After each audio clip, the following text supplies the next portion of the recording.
Aziye Müdavimleri kanalıma hoş geldiniz.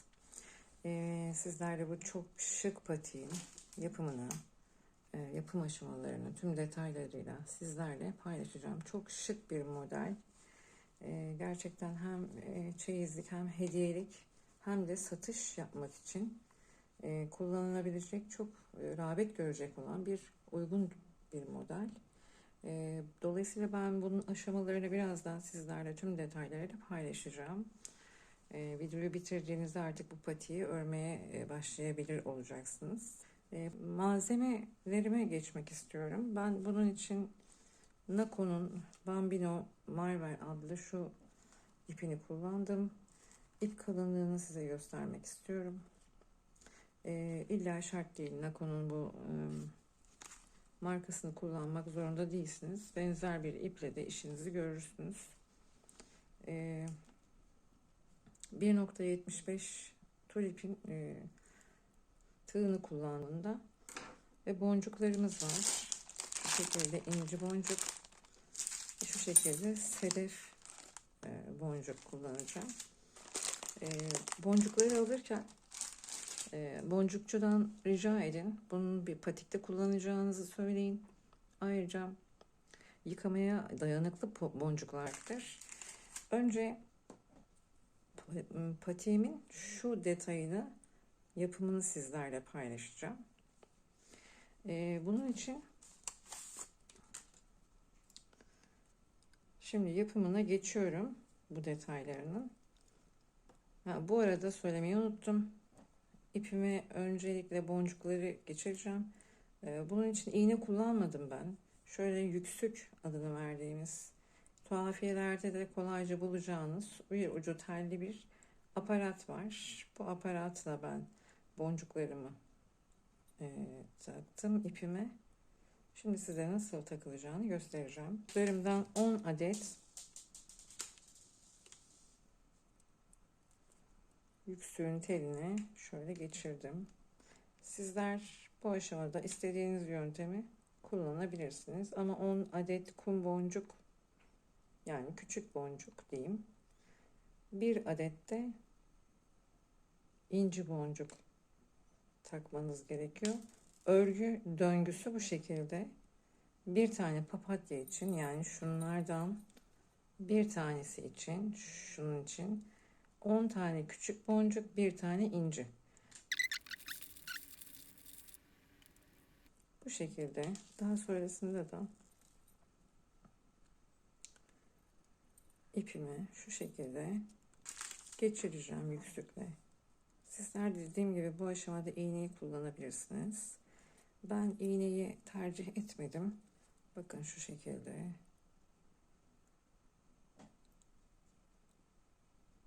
Boncuğumu çekiyorum.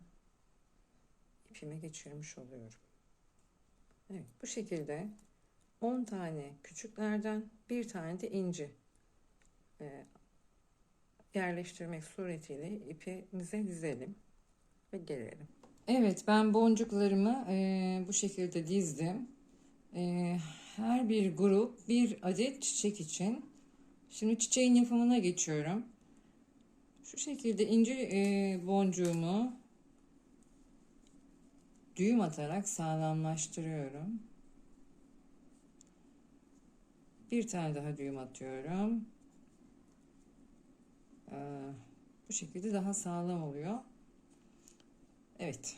Şimdi tığımı aldım. Bu düğüm attığım yerden ipin altından, bakın şuradan tığımı geçiriyorum. Geçirdim, bağladığım ipin altından ve buradan bir ilmek buraya çıkartıyorum. Bakın 1 2 3 4 5 zincir çekerek bu düğüm attığım deliğin diğer kısmına, bakın delik, yine altından, bu ipin, bağladığım ipin altından, evet şu şekilde şu ipi de beraberinde altında yürüterekten, bakın altından ilmeğimi aldım, Hiçbir şekilde ne zincir çekiyorum ne trabzan yapıyorum. Direkt kapatıyorum, kilitliyorum. Evet, bu şekilde. Yine 1, 2, 3, 4, 5 zincir çekip bu sefer düğüm yaptığım tarafa ulaşıyorum. Yani başlangıca. Bu sefer zincirin içine bakın. Zincire batmak suretiyle yine çekiyorum ipimi. Bakın kilitliyorum. Hiçbir şekilde sık iğne yapmıyorum buralarda. Evet, şimdi bir zincir çekeceğim. Küçük boncuklarıma geçtim. Küçük boncuğumu bu tarafa doğru alıyorum bir tanesine. Bakın burada önemli bir püf noktası var. Boncuğumun başı ve sonundaki ip. İlk önce başından doluyorum. Bu 5 zincir çektiğim yere bakın. 5 zincir çektiğim yere batıyorum. Bu sefer boncuğumun arkasından dolayarak içeri alıyorum. Bu önemli çünkü bu boncuğun yukarıda görünebilmesi için burayı da çok sıkı sıkı almayın ki boncuk yukarı bakın şöyle çıksın. Evet. Anlaşılıyor herhalde. Şimdi bir tanesini daha bu tarafa alıyorum. Boncuğumu. Birazdan onu yapacağım. 1, 2. Bakın şuradaki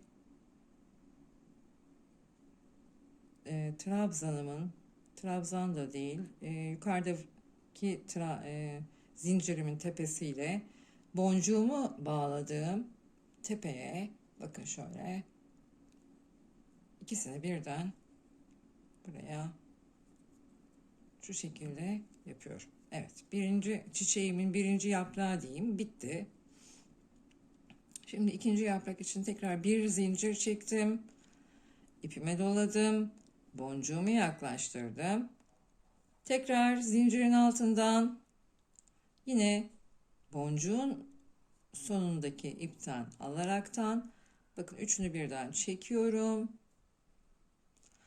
Tekrar 1, 2 zincir bunun tepesine.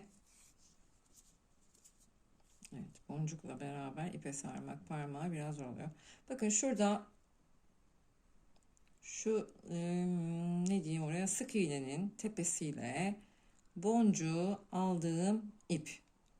Bakın ikisini birden kapatıyorum. Evet, bu şekilde ilk incinin yarısına 5 tane boncuğumu sıralayacağım. Evet, ben 5 taneyi bakın 5 boncuk küçük boncuktan bahsediyorum. İncinin etrafına bu ilk başlangıçtaki 5 tane zincirin üstüne tamamladım. Şimdi bu yarısını tamamladığımız anlamına geliyor. Şimdi diğer yarısını da bu sefer bakın şuradaki 5. ikinci 5 zincir çektiğim halkamın üzerine yapacağım. Tekrar bir zincir çektim. İpime doladım. Boncuğumu aldım. Bakın 5 zincirin olduğu 5 zincire batmıyorum. Zincirin içindeki o halkaya yani zincirin altından doluyorum. Zincirle işimiz yok. Zincirin üstüne batmıyorum. Halka yapar gibi, dolgu yapar gibi düşünün. Evet, bakın. Şimdi buraya da 5 tane yapacağım. Evet, son boncuğumu ben örmek üzereyim. Burada püf noktası dediğim gibi boncukları yüzeyden baktığınızda incinin etrafında görmelisiniz. Bakın. Çiçek oluşmalı yani. Altta kalmamalı. Örgünün altında. Üstte kalmalı. Üstten görebilmeliyiz. Bunun için de benim anlattığım püf noktasına dikkat edilerek devam etmelisiniz. Evet, şuraya bakın kilitliyorum. Hemen çekiyorum. 2 zincir çekiyorum. Bitiriyorum artık. Birinci çiçeğimi tamamladım. 2 zincir çekip arkadan bir tane ilmek alarak bunu da böyle kilitleyerek bir zincir daha çekiyorum ve bu ipimi keseceğim artık. Evet, bakın birinci çiçeğimi tamamlamış bulunuyorum. Şimdi bir tane daha öreceğiz. Bir tane daha örüp gelelim çünkü ikisini birbirine eklemeyi anlatacağım. Evet, ben birincisini örmüştük beraber. Şimdi ikincisinin 4 boncuğuna kadar geldim. Şimdi 5 ve 6. boncukta ekleme yapacağız. Şimdi tekrar normal örgüme bakın, 5.'yi normal az önce anlattığım gibi yapıyoruz. Şunun çiçeğini yapmamışım. Onu tamamlıyorum. Evet, şimdi 5. boncuğa geçiyorum. Bir zincir çektim. Başını doladım. Evet, boncuğumu yaklaştırıp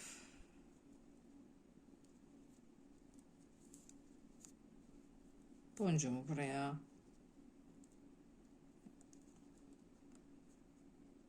ördükten sonra evet, şimdi 1-2 zincir çekip şuraya bağlıyorduk. Yani çiçeğini yapıyorduk bunun tepesinin.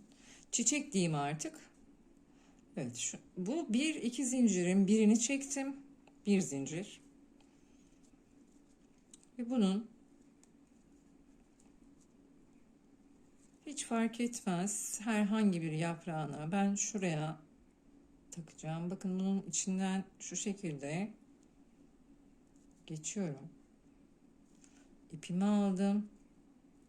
Hiçbir işlem yapmadan kilitliyorum. Evet.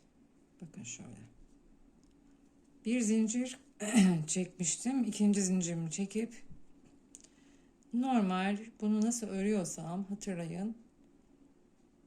Bu şekilde çiçeğini örüyorum. Bu arada benim bu ilk video deneyimim. Açıkçası heyecanlandım. Biraz sesim ilk videolarda baktım sesim biraz çıkmamış. Heyecandan dolayı. Sürçülisan ettiysem affola. Umarım anlatabiliyorumdur. Umarım başarabiliyorumdur. Evet, şimdi 1, 2, 3, 4, 5, 6. boncuğuma geçiyorum. Evet, ipime doladım. Boncuğumu yaklaştırdım. Ve ikinci yarıya, yani incinin ikinci yarısına geçtim. Boncuğumu buraya sabitledim. Örme işlemini yaptıktan sonra. Evet, bakın buraya 2 zincir çekerek bir yaprak yapıyordum. Bunun bir zincirini çektim. Şimdi bunun ikinci yaprağına şu şekilde batıyorum. Hiçbir işlem yapmadan ipi çektim ve yine içinden geçiriyorum. Evet, bu. Tekrar bir zincir çekerek normal bildiğim örgü işlemine devam ediyorum.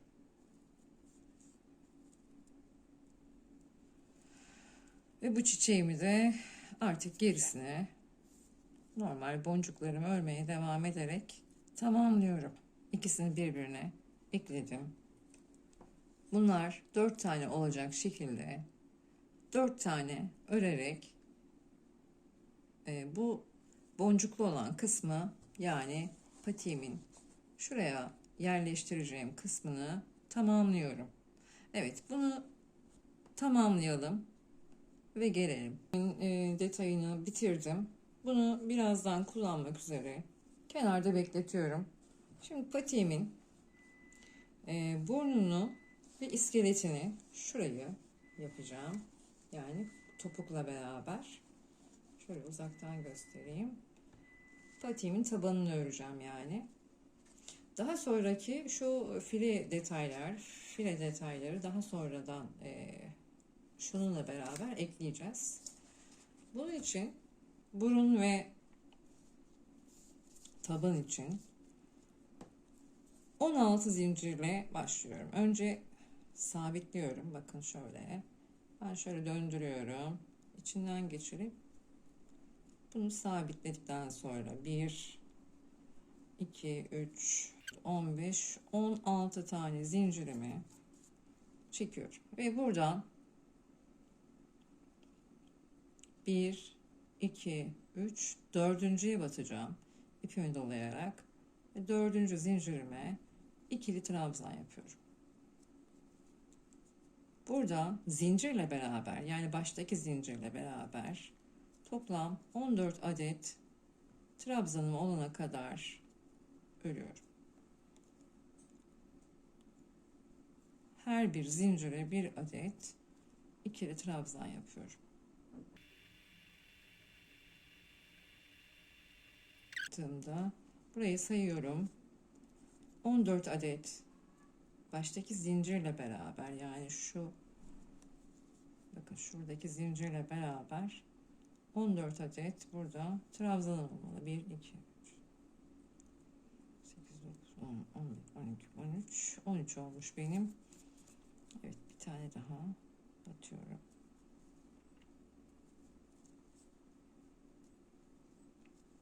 Evet, 2 zincir çekerek battığım, en son trabzanı battığım yere bir daha batıyorum. Ve artık bu dönüşte tüm trabzanların tepesine batarak burada da 14 adet trabzan olmasını sağlıyorum. Evet, sıra sonuna kadar gelelim. Evet, sıra sonunda göstermek istediğim bir şey var. Şu anda ben 2 zincir çektiğim yerden itibaren tüm trabzanlarıma battım. 12 adet oldu. Şimdi burada genelde karıştırılıyor. Bakın şu trabzanımın tepesi 13. trabzanım ve zincirimin, en baştaki zincirimin tepesi de 14. trabzanım olacak şekilde bu sırayı böyle tamamlıyorum. Genelde burası eksik kalabiliyor. Bakın tekrar 2 zincirimi çektim. Zincire değil, yanındaki trabzanın tepesine batıyorum. Bakın. Baştaki zincirim vardı. Zincirime değil, yanındaki zincirin tepesindeki trabzanın tepesine batarak burayı kilitliyorum. Evet, bakın. Tekrar zincir çekiyorum. Yanındaki trabzana değil, demin kilitleme yaptığım trabzanın tepesine ikili zincir, ikili trabzan yapıyorum.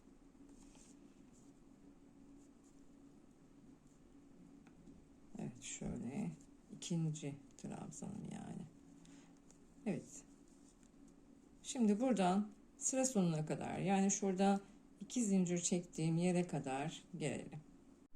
Evet, 2 zincir çektiğim yere kadar geldim, yani sıramın sonuna kadar.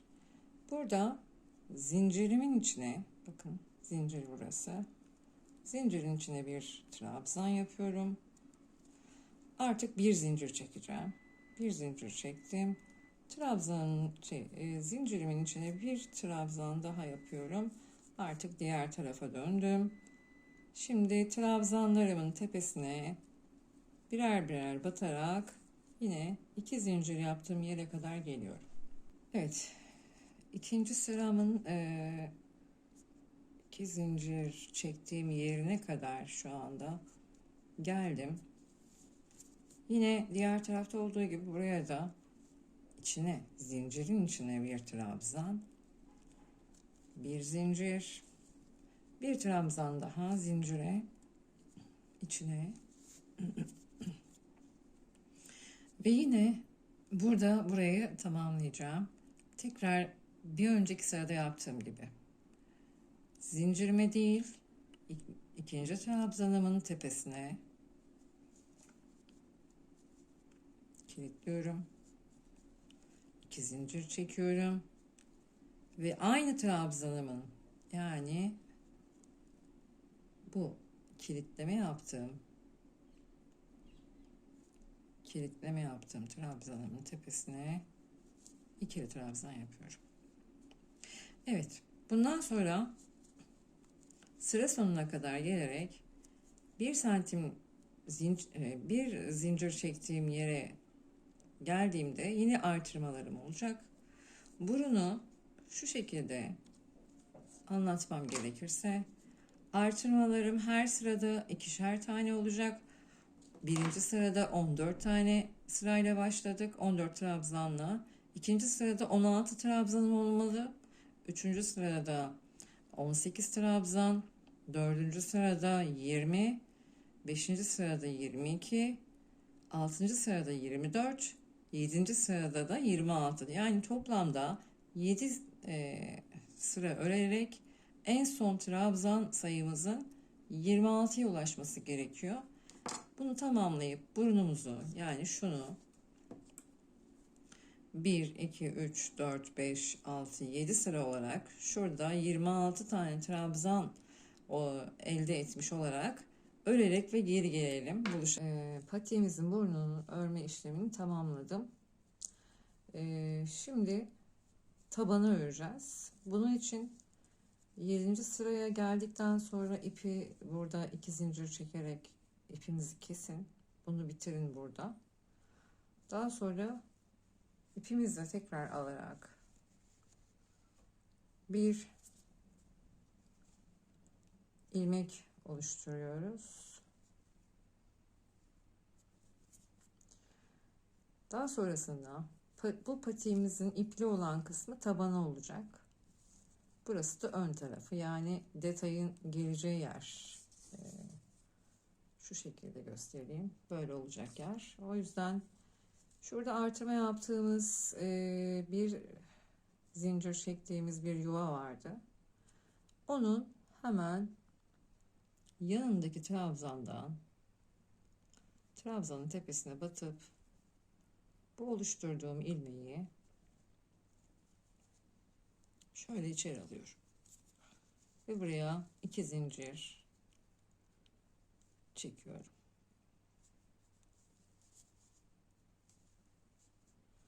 Yuvaya, bir zincirlik olan yuvaya 2 tane batıyorum. 2 trabzan yapıyorum.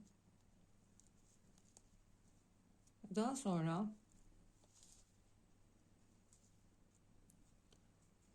bütün trabzanların tepesine tek tek batarak sıra sonuna kadar geliyorum. Sıranın sonuna kadar geldim. Artırmayı yaptığım yere kadar. Yine burada da bir zincirlik yuvama 2 adet trabzan yapıyorum. Ve en son şuradaki trabzana da batıyorum. Evet, 2 zincir çekip geri dönüyorum. Artık bundan sonrasını dümdüz yukarı kadar taban olduğu için öreceğim. Bu şekilde 23 sıra olana kadar örgümüzü tamamlayalım. 23. sıradan sonra topuk kesmesine geçeceğiz. Bu şekilde burası 23 sıra olacak şekilde tamamlayalım. 23 sıra. Şu anda ben 23 sıra ördüm. Örgümü bitirdim. Toplamda 23 sırayı bu şekilde tamamladım. Artık topuğun toplanmasına şurada bir kesme tam ortada yapacağız. Topuğun toplanması için şuradaki trabzan sayınızı bilmeniz gerek. Gösteriyorum. Zincir dahil, zincirle beraber tüm trabzanları sayarak benim 32 çıktı. 32 trabzanım var.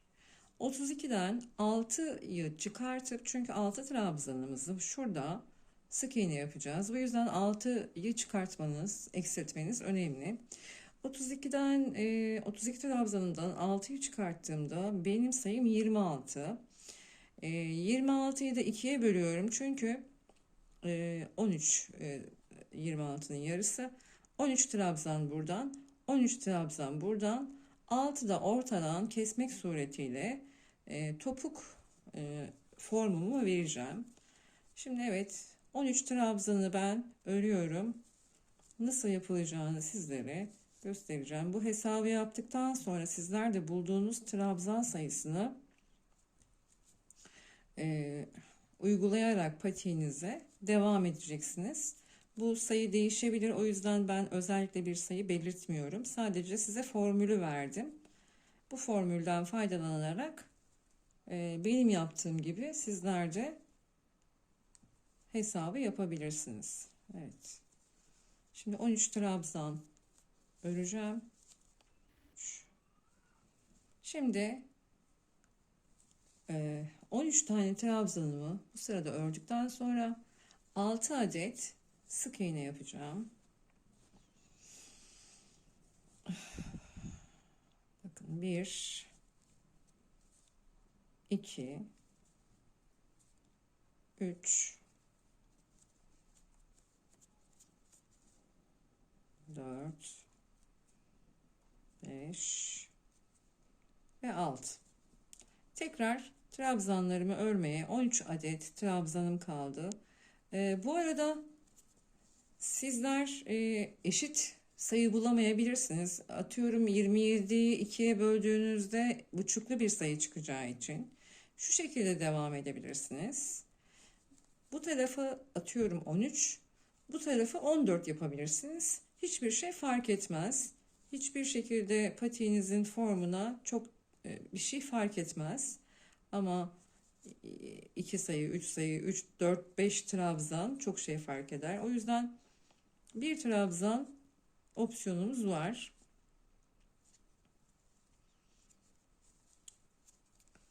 Sıra sonuna kadar örüp gelelim. Evet, sıra sonuna kadar ördüm. Tekrar 2 zincir çekerek örgüme devam ediyorum. Ta ki 6 sık iğne yaptığım yere kadar yine 13 adet trabzanım var benim burada. Bu trabzanların hepsini tamamlıyorum.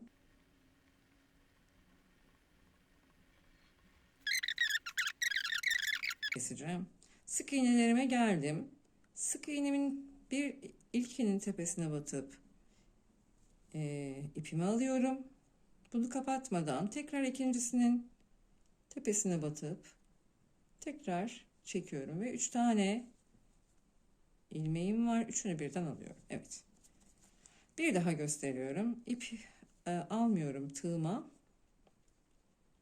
Birinci sık iğneme battım. İpimi alıyorum öne. Hiçbir işlem yapmadan tekrar ikincisine tekrar ipimi aldım. 3 adet burada ilmeğim var. Üçünü birden aldım. Şimdi son 2 kalan sık iğnem, 6 iğnem, 6 sık iğnem vardı.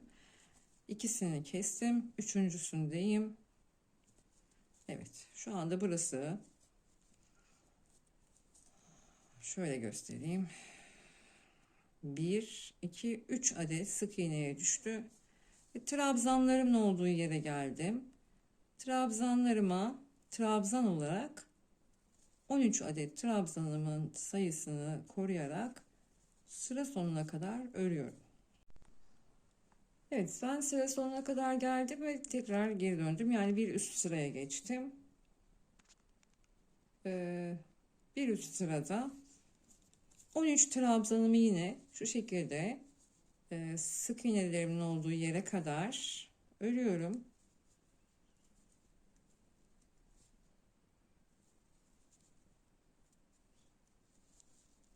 Evet, bakıyorum bir tane daha örmem gerekiyor trabzanlardan. Şimdi burada 3 taneyi indirmiştik sık iğnelerimizi.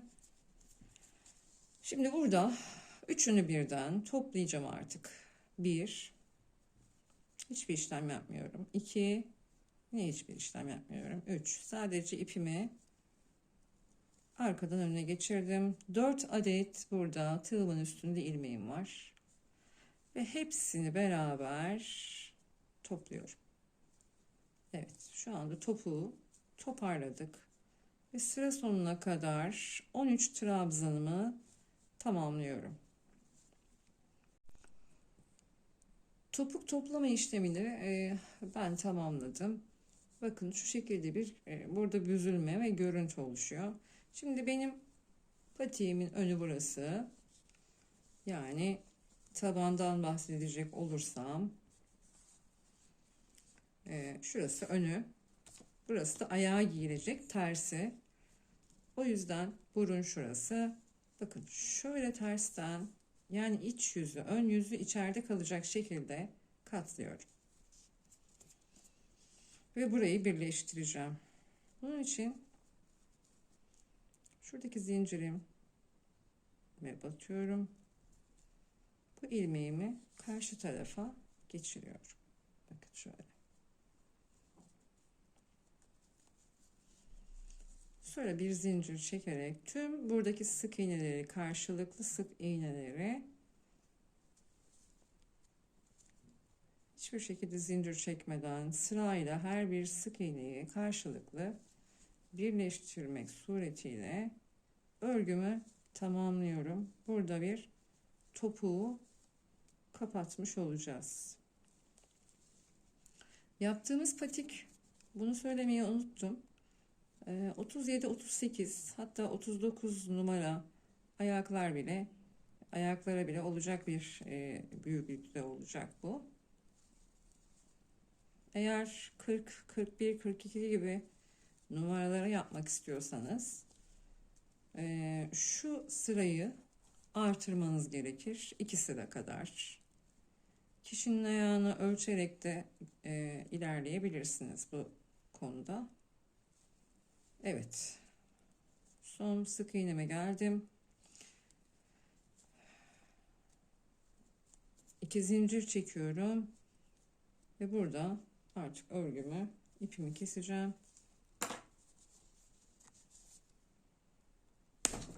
Evet. Makasımı yanıma almadığım için elimle ben kopardım. Evet, bakın burada şu şekilde topuğumun formu, şekli, topuğa gelecek kısım oluştu. Şimdi burada bitmiyor artık çünkü patiğimin şurasını ördük henüz. Şurada bir kemer, yüksek bir topuk var. Bunu örmeye geçeceğiz. Bunun için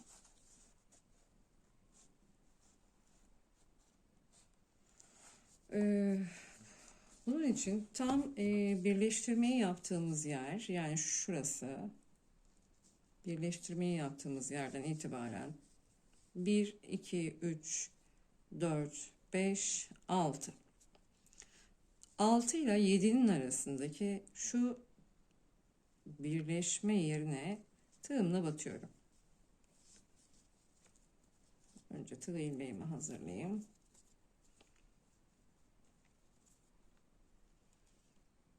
Evet. Bağlantımı yaptım. Tekrar sayıyorum. Tam birleşme yerinden itibaren 1, 2, 3, 4, 5, 6. 6 ve 7'nin tam ortası. Yani 6 ile 7'nin birleştiği, birleştirme yaptığım yere, zincire, bakın boşluğa değil, zincire batıyorum.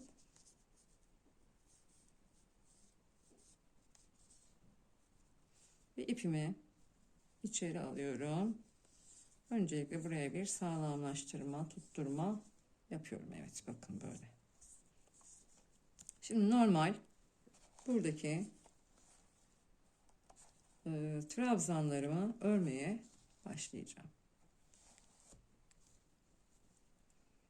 Bunun için 2 zincir çekiyorum. Bu arada hanımlar, bu kısmı size söylemeyi unutmuşum. Şurada artan bir ipim var. Bu ipi temiz olması açısından örgümün arasında bitene kadar yürüteceğim. Evet, şimdi trabzanın ipine batıyorum. Daha sonra trabzanın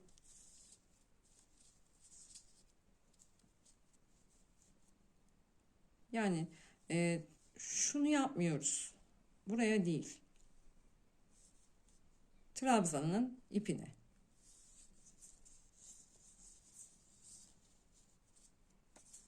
Buraya 2 tane, bunları ya da bir tane, tamamen sizin ipinizin kalınlığıyla alakalı aslında. Bir tane trabzanın üstüne bir tane trabzan da yapabilirsiniz. 2 tane de yapabilirsiniz. Benim örgüm bir taneyi kaldırıyor şu anda. Ama yetmiyorsa sizler 2 tane de yapabilirsiniz. Çok da önemli değil burası. Yani 1 ya da 2. Ama 2 sıranın birleştiği şu yerler mutlaka trabzan olsun. Aradaki trabzana, zincirinize 1 ya da 2 tane de örebilirsiniz. Evet, nereye kadar öreceğim? Yine birleşme yerimin bu tarafında 1, 2, 3, 4, 5, 6. 6 ile 7'nin arası, tam şu parmağımı koyduğum yere kadar bunu öreceğim. Evet, ben ilk sıramı tamamladım. Burada önemli olan püf noktayı size göstermek istiyorum. Şurada bir birleşme yerimiz var. Orada bizim topuğumuzun ortası. Bakın şöyle oradan katladığımda ördüğünüz trabzan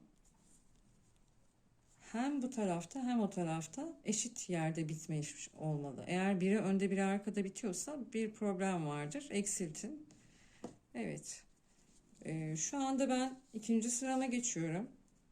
Burada artık trabzanlarımı sırayla öreceğim.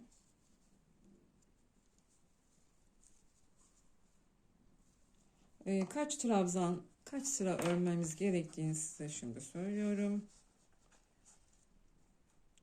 1, 2, 3, 4, 5, 6, 7, 8, 9, 10. 10 adet şu topuk yükseltisini 10 adet olmak üzere örüp tamamlayıp gelelim. Evet, ben burayı tamamladım. Yani topuk yükseltmemi. İpimi 2 tane zincir keserek, ipimi de uzun bırakarak kestim ipimi. Şimdi hangi aşamaya geçtik? Şu papatyaları, çiçekleri diyeyim, buraya yerleştireceğiz. Bunun için burundan itibaren şurada iki trabzanla beraber şuraya kadar sayıyı saymanız gerekiyor. Saydım, benim 23 ve tam ortasını bulmanız gerekiyor. 23'ün tam ortası küsuratlı, yani 11,5 aslında. Zaten ben şöyle yapacağım. 23'ün yarısı 11,5. 11,5 diye bir trabzanımız olamaz zaten. Şöyle ikisinin ortasına denk geliyor. Ben zaten 1, 2, 3, 4, 5, 6, 7, 8, 9, 10, 11. 11. trabzanım burası. 12. trabzanıma orta olarak kabul ediyorum. 11 sağda, 11 de solda olmak üzere trabzan bırakacağım. Eğer tüm sayılara, detaylara benimle birlikte devam etmişseniz sizin de sayınız muhtemelen böyle çıkacaktır. Ola ki sizin böyle ortada bir tane trabzanınız kalmazsa hiç sorun değil. Diyelim ki 12 tam ortadan. Bunu göz kararı da şu şekilde yapabilirsiniz. Tabii gözünüze güveniyorsanız. Sayılarla tam ortayı bulalım diye sayılarla aslında bunun şeyini veriyorum size. Şimdi tığımı koyduğum trabzanıma ben bir şöyle işaretleme aparatı, iğnesi takıyorum. Eğer sizde böyle bir işaret aparatı yoksa sizler bir farklı renk iplikle de bunu sağlayabilirsiniz. Evet, ipimi alıyorum. İpime yine her zaman ilk başta yaptığım şeyi yapıyorum. Şu şekilde ben üst üste getirerek ipimi çekip bir halka oluşturuyorum. Evet. Trabzanımın sağına ve soluna bunu ekleyeceğim. Yani papatyamı bu işaret yaptığım trabzanımın sağını ve bir solunu kullanacağım.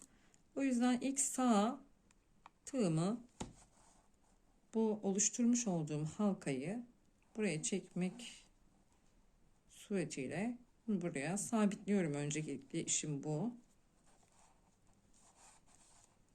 Evet, ben artık bu kilit beni engelliyor. İğne işaretleme aparatı. O yüzden bunu buradan çıkartacağım. Evet, burada da elime aldım. Bakın şu yapraklar bir tanesinden tığımı geçiriyorum.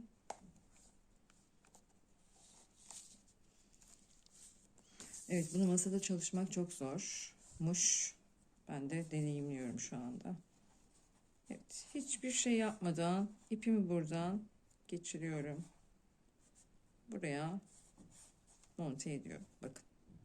Sonra ikinci trabzanıma bir sık iğne yaptım.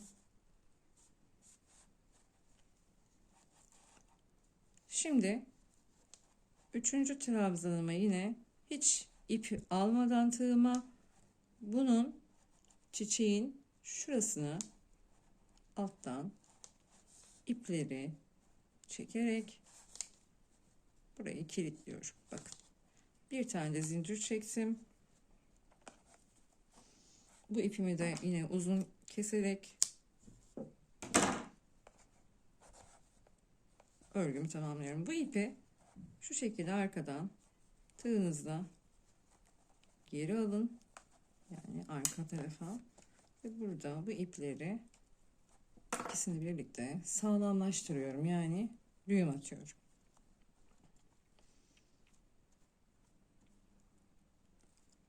Bu işlem bu kadar.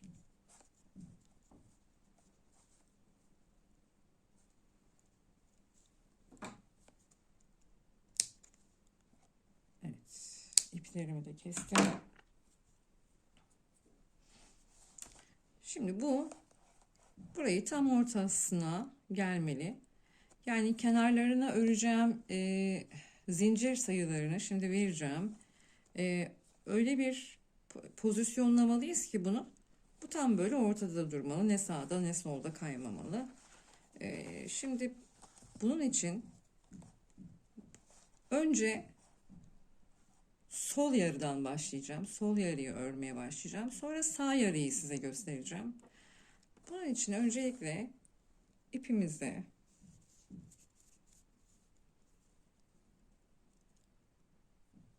bir halka yapıyoruz.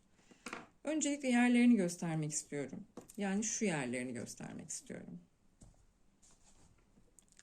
Zincirlerimin bağlantı noktaları patikte nereler? Onların işaretlerini size vermek istiyorum. Birinci yerim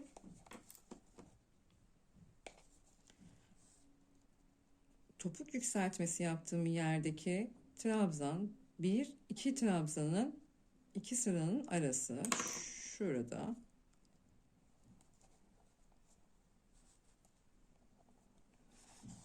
İkinci yerim yine topuk yükseltmemin olduğu yerden itibaren sayıyorum. 1, 2, 3, 4, 5. 5 ve 6. sıranın tam ortası. 2, 3, 4, 5, 6. Yani şurası. 5 ile 6'nın ortası. Birleştiği yer. İkinci işaretleme iğnemi oraya takıyorum. Artık köşeye geldim. Köşeden itibaren saymaya başlıyorum trabzanlarımı şuradan itibaren. 1, 2, 3, 4, 5, 6. 5 ile 6'nın yine tam birleştikleri yer. Şurası. İşaretleme iğnemi oraya takıyorum. Dediğim gibi sizlerin bir işaretleme iğnesi yoksa bunu bir ip yardımıyla, farklı bir ip yardımıyla da yapabilirsiniz. Daha sonrasındaki yerim, yani şuradan bahsediyorum, artık buraya geçtik. 8 ile 9'un arası. 1, 2, 3, 4, 5, 6, 7, 8. 8 ile 9'un ortasına iğnemi takıyorum. Evet. Daha sonrasında da şu yere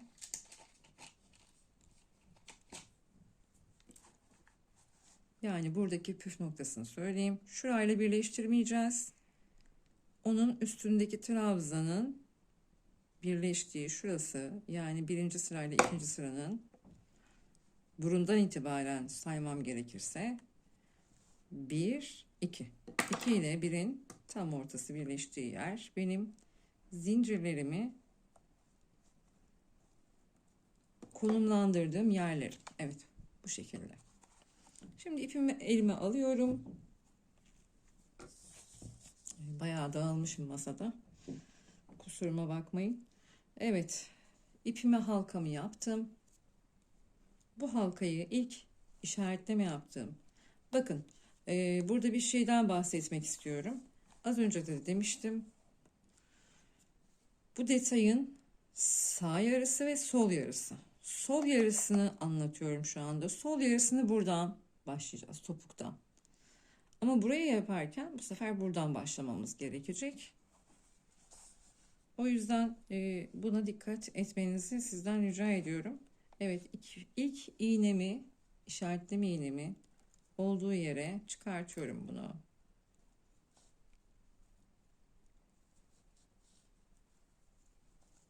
Evet, hiç ipime dolamadan buraya bunu sabitliyorum. Sabitledikten sonra bu sıra için 48 tane zincir çekmelisiniz. 46, 47, 48. Evet, 48 zincirimi tamamladım. Nereye bunu sabitleyeceğim? İkinci işaret iğnemin olduğu yere sabitleyeceğim.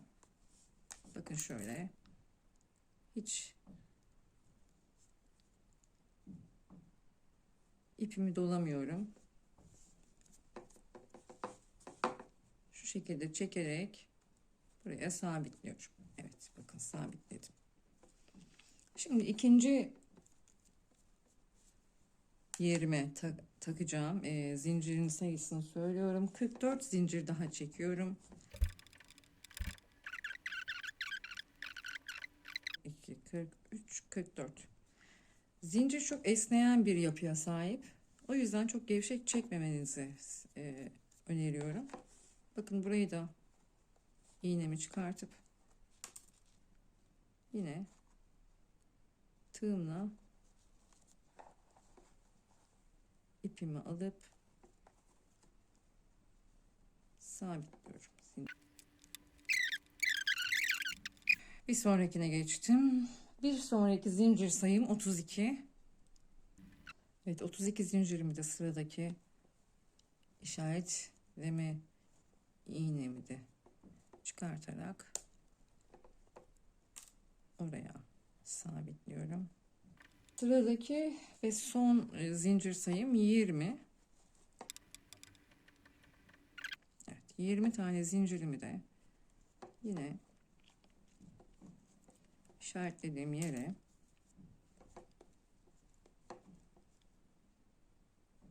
monte ediyorum. Bunu burada bırakmamın amacı, yani neden buraya değil de şuraya bir üst sırasına bunu yaptık derseniz, çünkü modelimizde bir müddet şurada bir 5-6 trabzanı burunla beraber örmem gerekiyor. O yüzden bir üst sırada bıraktım. Zincirimi bir üst sıraya monte ettim. Şimdi örerken daha rahat anlayacaksınız neden öyle yaptığımızı. Evet. Şimdi artık trabzanlarıma geçiyorum. İlk trabzanım için burada 2 zincir çekip, bakın burunda, bunu şöyle gösteriyorum. Burundaki ilk trabzana şu şekilde kilitliyorum. Çünkü burundaki trabzanla beraber devam etmemiz gerekiyor. Evet, şimdi zincire ilk trabzanımı yaptım. Şimdi sıradaki trabzanın tepesi. Bakın şurası. Trabzan. İpimi alıyorum, buraya kilitleme yapıyorum. Hiçbir şekilde ne sık iğne ne de trabzan yapıyorum. Sadece buraya kilitleme yapıyorum. Şimdi trabzanımı buraya zincirime yapıyorum. İkinci trabzanımı tamamladım. 5 tane trabzanı bu şekilde burayla burnundaki patiğin burnundaki trabzanla birleştirerek örüyorum. Evet, bakın şöyle göstereyim. Burayla birleşecek burası. Şimdi artık zincirimin üstüne serbest, artık burayla birleştirmiyorum. Serbest bir şekilde 13 adet, toplamda 13 adet trabzan olacak. 5'ini burada örmüştüm. 13. 13'ünü de ördüm. Bu 13. Buradan itibaren olan sayı, toplamda buradan itibaren olan 13 trabzanımı ördüm. Şimdi papatyamın, çiçeğimin, bakın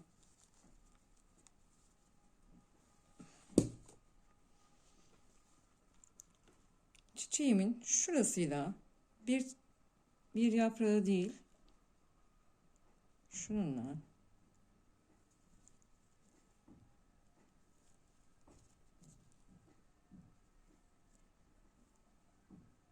yine kilitleme yapıyorum. Hiçbir şekilde trabzan, sık iğne, hiçbir şey yapmıyorum.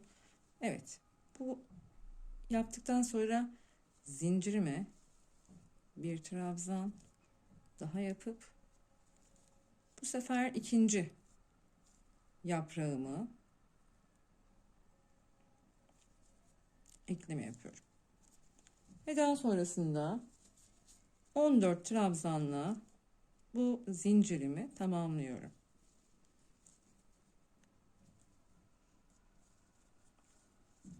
Bakın ekleme yaptım. Bunu buraya ekledim. Ekledikten sonra 14 tane trabzanı zincir sonuna kadar örüyorum. Burada bakın yine bu zincirimi, hani zinciri eklediğim birleştirdiğim yer var ya, aynı yere batıyorum. Şu şekilde kapatıyorum. Evet, bakın. İlk filemi yapmış oldum bu şekilde. Bu. Şimdi devam ediyorum zincirime. İkinci zincirime geçtim. İkinci zincirimin üstüne 11 adet 11 adet trabzan yapıyorum. Ekleme yapacağım sonrasında. 11 adet trabzanlarımızı yapıp gelelim. 11 tane trabzanımı şu şekilde tamamladım. 11. trabzanda ekleme yapacağım. Nereye yapacağım? Bakın şu tepe 1 ve ikinci tepelere. Birinci tepeye öncelikle yapıyorum. Alttan, tepenin altından tığımı geçirdikten sonra ipimi alıyorum ve aynı şekilde alttaki ilmeğimden de tığımı geçiriyorum. Evet. Buraya bir trabzan, yani zincire bir trabzan yapıyorum. Evet, yine ikinci tepe çiçeğimin ikinci yaprağına tekrar ekleme yapıyorum. Hiçbir şekilde burada kilitleme yapıyorum. Hiçbir şekilde trabzan, zincir vesaire yapmıyorum. Artık zincirimin geri kalanlarına trabzanlarımı örebilirim. Eklememi yaptım. Kaç adet olduğunu size söylüyorum. 23 adet trabzanımı zincir sonuna kadar tamamlayıp buluşalım. Evet, ikinci eklememi de tamamladım ve geldim sıra sonuna kadar.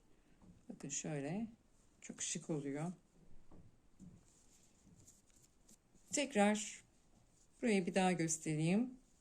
Şu zincirimi battığım sıra vardı ya, patiğime ait yer. Patiğime ait yere trabzanlarımı sabitliyorum. Evet, geldim üçüncü zincirime ve üçüncü papatya eklememe. Üçüncü için 18 adet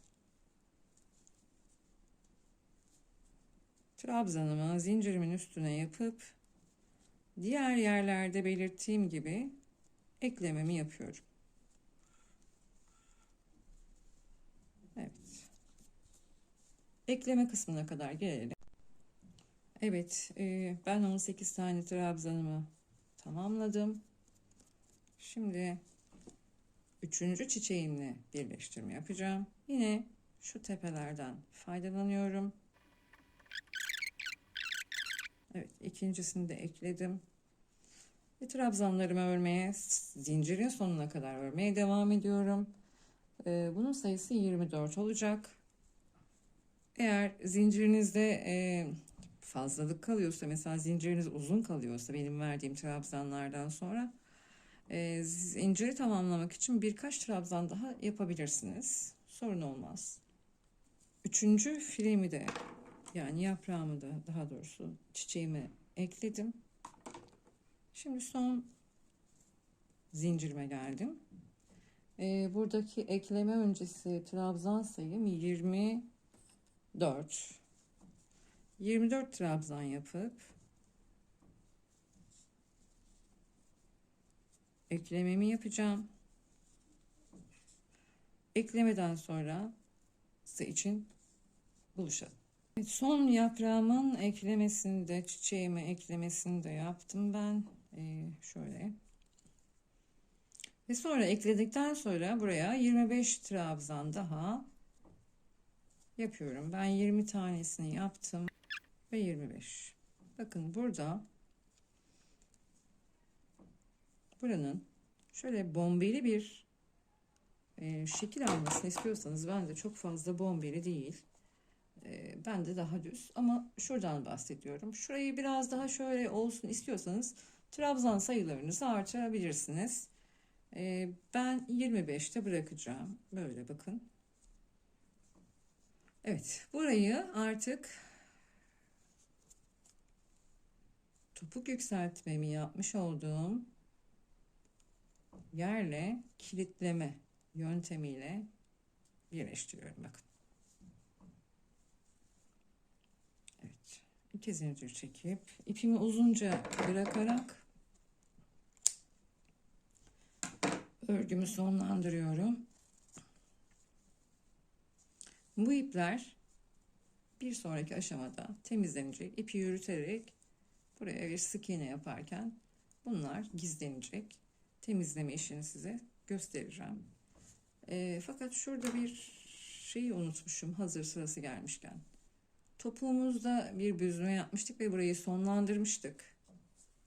Buraya ben ne olur ne olmaz diye bir düğüm atıp şöyle sağlamlaştırıp ondan sonra ipimi kesmeyi tercih ediyorum. Şimdi bunlar böyle makineye falan giriyorlar. İşte kurutmaya atıyorsunuz. Daha sonrasında çözülmesin hemen diye. Evet, şu artan iplerimi de yürütmüştüm. Alttan görünmesin diye. Bu şekilde görünen iplerimi özellikle kesmedim size göstermek için. Bu iplerimi hep yürüterek gizledim. Kalan uçlarını da şu şekilde sizinle beraber size göstermek için zaten kesmemiştim. Bu şekilde kesiyorum. Diğer iplerimi de şu kalanlar, birazdan onları da saklayacağız. Şimdi evet, bakın Mankenime giydirdiğimde daha net görülecek. Evet. Şu şekilde bir yarısını tamamladık. Şimdi diğer yarıya geçeceğiz. Aynı ölçüler, zincir ölçüleri ve trabzan ölçüleri burada da geçerli olacak. Ve burayı tamamlayacağız. Şimdi hemen ben geçiyorum. İpimi elime alıyorum. Yine bir halka yapıyorum. Bu sefer buradaki püf noktası, dikkat etmeniz gereken şey, husus şu. Bu tarafı yukarıdan başladık. Şuradan. Bunu buradan çalışmaya başlayacağız. Aslında değişen bir şey yok. Tek değişen yönü. Yine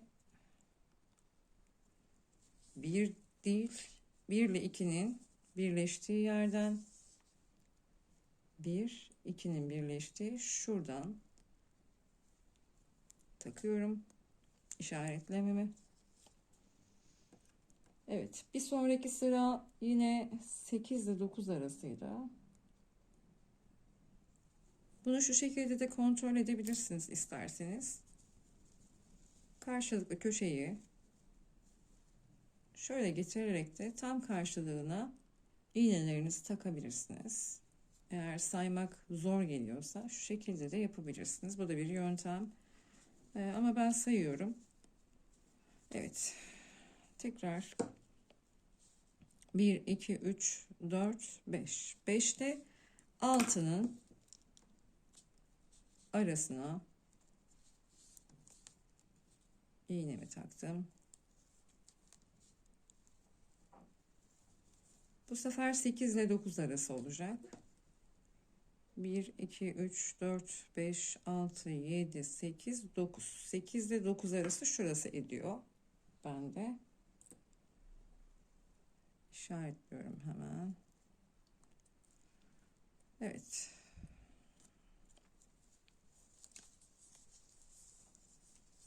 Topuk yükseltmeme geldiğimde 1 ile 2'nin arası,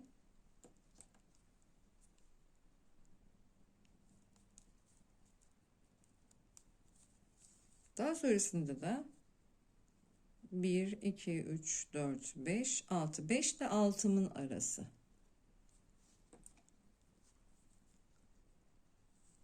Beşinci ve 6. sıramın tam ortası, birleştiği yerler.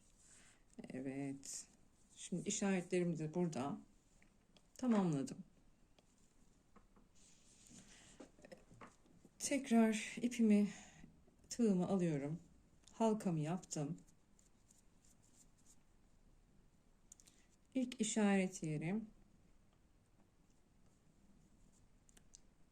İşaretimi çıkartıyorum iğnemi.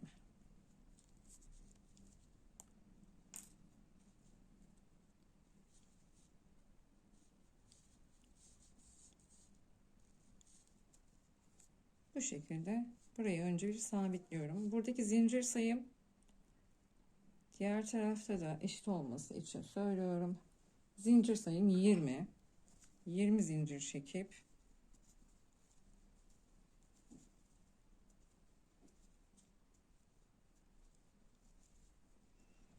şimdi burada zincir sayılarını hatırlatıp sonra tekrar buluşalım istiyorum. 20 zincir çekerek buraya sabitliyorum.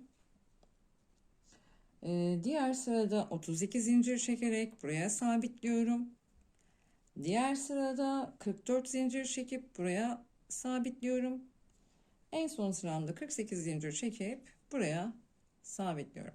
Bu işlemi tamamlayarak trabzan örme aşamasına gelene kadar tamamlayalım. Evet, zincir yapımını tamamladım. Gördüğünüz gibi en son bilekteki zincire tamamladıktan sonra burada yapmamız gereken bir işlem var. Bakın burada bu trabzanın yanında bir zincirim var. Aslında o da bir trabzandır.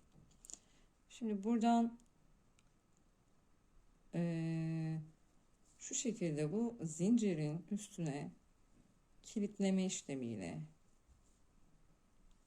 1, Yani tam tepeye ulaşmış oluyorum. Bakın şöyle. Şimdi artık dönerek zincirimin üstüne trabzanlarımı yapacağım. Söylüyorum. 25 trabzan yapıp çiçeğe ekleme yapacağız. Çiçeği ekledikten sonra 24 trabzanda daha yaparak şurada bu zincirimi tamamlayacağım.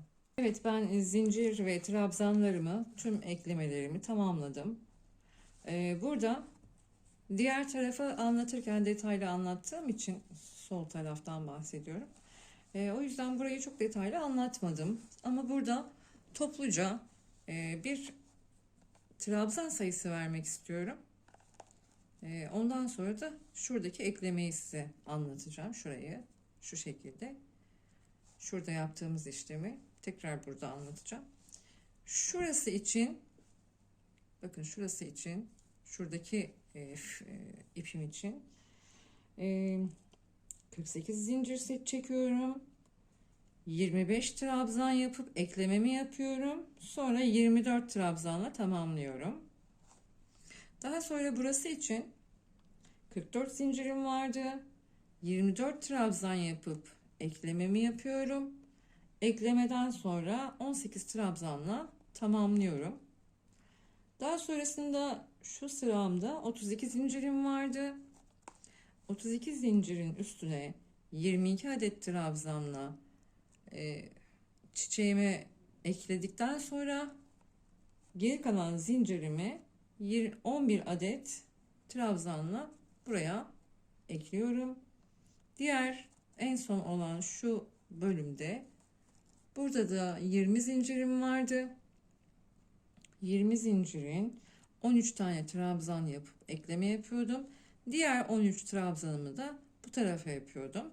Bu kalan 13 trabzanımın 8 tanesini zincire, geri kalan 5 tanesini de şimdi benim yapacağım gibi şuraya, buradaki burunun olduğu trabzanlara ekleme yapacağız.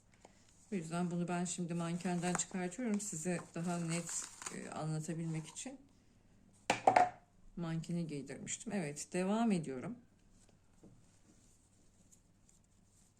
Şimdi burada trabzanlarımı sayıyorum.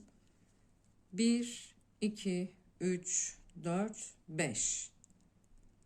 5. trabzanımın 1, 2, 3, 4, 5. 5. trabzanımın şu şekilde sadece ip alarak bu tarafa geç.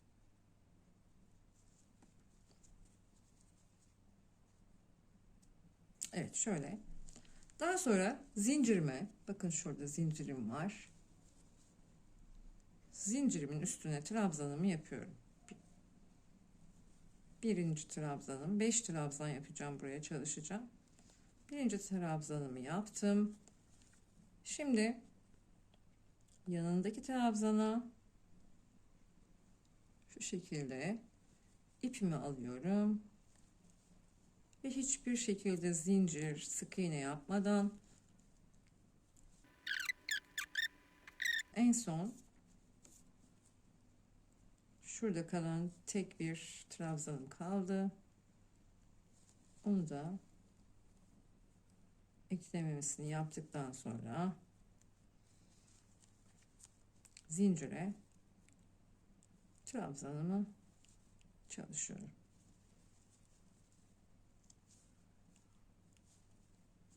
Bunu da buraya, şu kısma tekrar kilitliyorum. Bir zincir çekiyorum. İpimi uzun kesiyorum. Bu ipi arkaya içten çekiyorum tığımla beraber.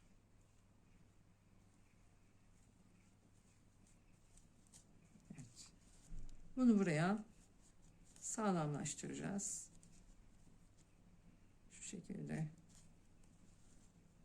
bir zincir, 2 zincir çektim. Buraya düğüm atıyorum. sağlam olsun, sökülmesin.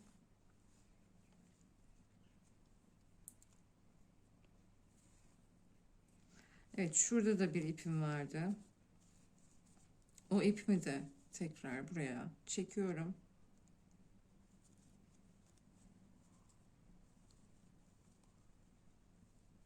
Şöyle çekiyorum. Yine buraya da 2 zincir yapıp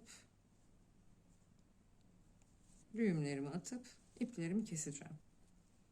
Patiğimiz bitti sayılır.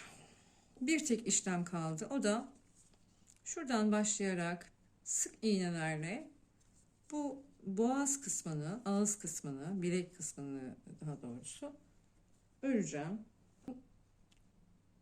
Yanındaki trabzan, bakın şurası. Buraya sabitliyorum. Ve daha sonra tüm trabzanlara şuraya kadar dolaşarak şuraya kadar sık iğne öreceğim. Bu sık iğneyi örerken şu kalan ipimi içeriden bakın şöyle yürütüyorum. Gizliyorum yani. Aynı işlemi şuraya geldiğimde de yapacağım. Sık iğnelerime devam ederken bu ipleri de buraya gizlemiş olacağım. Bakın nasıl gizlediğimi bir kez daha göstereyim bilmeyenler için. İp üstündeyken trabzanın deliğe batıyorum. İpi arkada bırakmıyorum. Tam burada. Bakın şöyle örgüme bu ip burada bitene kadar bu şekilde devam ediyorum. Evet, sık iğneleri yapıp gelelim. Ben sık iğnelerimi bitirdim. Şimdi artık burada 2 tane zincir çekerek şu arka tarafı şöyle gizliyorum. 2 zincir de böyle çekip ipimi kesiyorum. Patiğimizi tamamladık. Çok şık ve hoş bir patik. Ayakta da çok güzel duruyor. Dediğim gibi hediyelik ya da satış amaçlı yapabileceğiniz ya da çeyiz için yapabileceğiniz bir model. Evet, iplerimi de şöyle temizledikten sonra bakın yürüttüğüm ipler. Evet.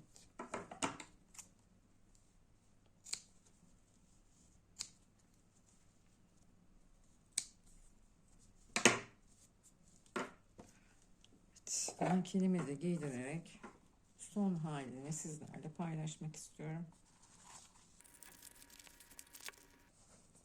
Evet, patiğim tamamlandı. Eğer videonun sonuna kadar benimle beraber gelip patiğin şu haline ulaşmışsanız kendinizi bence tebrik edin. Zor ve meşakkatli, aslında zor değil ama biraz sabır isteyen bir modeldi. Valla ben de sizi tebrik ediyorum. Umarım faydalı olmuştur. Umarım anlatabilmişimdir. Eğer videolarımdan haberdar olmak istiyorsanız A'dan Z'ye kanalına abone olmayı unutmayınız. Ve diğer videolarıma da göz atmayı unutmayınız. Hepinize mutlu günler diliyorum. Hoşça kalın.